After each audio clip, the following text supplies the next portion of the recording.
I am here with Paul, and we just got back from the Stony Brook Film Festival, where we saw a screening of The Missing Person. I don't usually go to these independent films as much as Eric does, but I kind of liked it. I mean, I saw that it was an independent project, and I tried to judge it as loosely as I could. Eric didn't like it. I didn't. He's not lying. I didn't hate it, but I didn't love it. I didn't like it. I didn't hate it, but I didn't like it, is what I would say, I guess. You certainly liked it more than I did, like you said. I suppose. I mean, first of all, the main character was a private investigator, and how often do you see that in movies nowadays?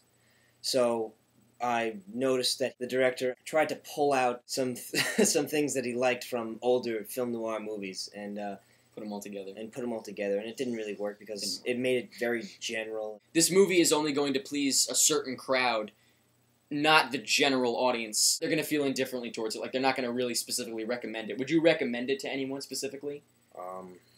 No one from my generation. What kind of an answer is I don't that? know. It's stylized for an older group of people. Yeah. Sorry, I was just thinking of the movie. I know. No, but really, like, it was... I was expecting a lot more. This kind of film, most of all, depends on a story. Yeah, exactly. This kind of film, being that there's no crazy visuals, there's no action really in it, nothing else that could possibly drive the story, drive the movie, it needed the story to drive it. And, the story was really lacking, in my opinion. Like, there was only one small part that I was actually interested in, and the rest of it I was kind of just... I didn't really care. I agree. You liked it more based on the style of it than the story. Mm-hmm. Yeah. So we both feel about the same about the story, probably. I pretty much...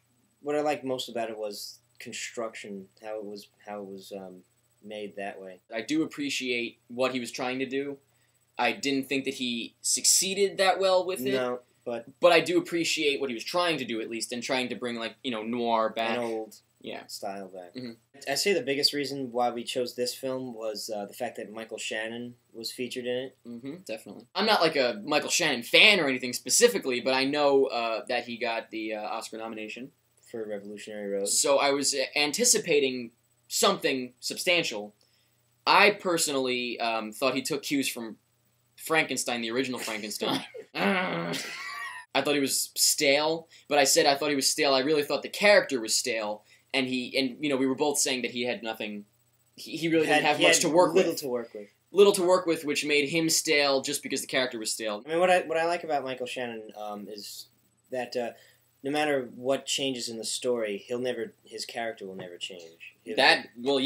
He stayed stale throughout. No, that's not true.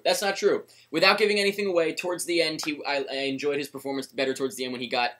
More likable story. He had some substance to him. When it became personal to him. Mm-hmm. That's the thing. The beginning of the story was very, oh my god, it was like, it was like the first half hour. It was, terrible. It was awful. It was terrible. Now that I really think about it, I think Michael Shannon was really trying to bring something to it. I suppose it didn't work. Just couldn't. He just couldn't do it. It wasn't his fault. But there was nothing going on. A lot of just scenes, like nothing. Yeah, nothing linked together. Yeah, it was just stuff happening. There was nothing. I didn't know what was happening most of the time. Halfway through, I turned to him and I was like, "Now, did I miss something, or are you confused too?" And he was like, "I don't know what's going on." It started off with plot points, and then it just died from there. I feel bad talking like this about an indie film because I feel like I'm discouraging the filmmaker if he ever were to see this review. But I don't want to lie, I just, hopefully, this is like constructive criticism if he ever sees this. It's just, I want to just be honest about it. I didn't really enjoy it. It's nothing personal about anything. It didn't really hit me. Not like that. On a gut level. There were a few scenes where it wasn't an absence of color, but it was just one primary color.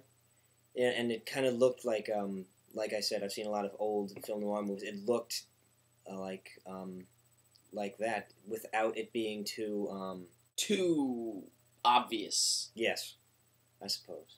Yeah, for lack of a better word. Screw you. I feel like if he had made it black and white, it would have been too pretentious. Yes, I suppose. For lack of a better word. Do you have a problem with my adjectives? Not at all. Well, I mean, I really like those scenes that did have the primary colors. It was very to the style, to the old style that I feel like he was trying to revive, and it was different, which I applaud him for that. I think that was the best part of the film. So all in all, what was the name of the movie? What was it? The Missing Person. Well, the reason I don't remember is because it barely has any validity to the movie. Yeah, like my adjective. I don't like that adjective at all. So I guess I feel the way you did. It was misleading. It was a misleading title. Well, it was the plot. It was the plot of the movie, I guess, but it wasn't personal. Yeah, to the character. Not that it was a misleading title, but it was just kind of. There could have been a better title probably for it. I suppose. But yeah, The Missing Person. In general, I give it a. It was all right. I thought it was good, but I think I have more particular taste than most people, so I don't. Don't blame me if you don't like it. I liked it, but you may not. Yeah. That is a perfect way for you to explain. If you saw The Missing Person, let me know in the comments what you thought of it, and if you agree with either of us on any points, let me know. And that's pretty much it. All right, now get the hell out of my house. I'm 100% serious. It's late. You've outstayed your welcome.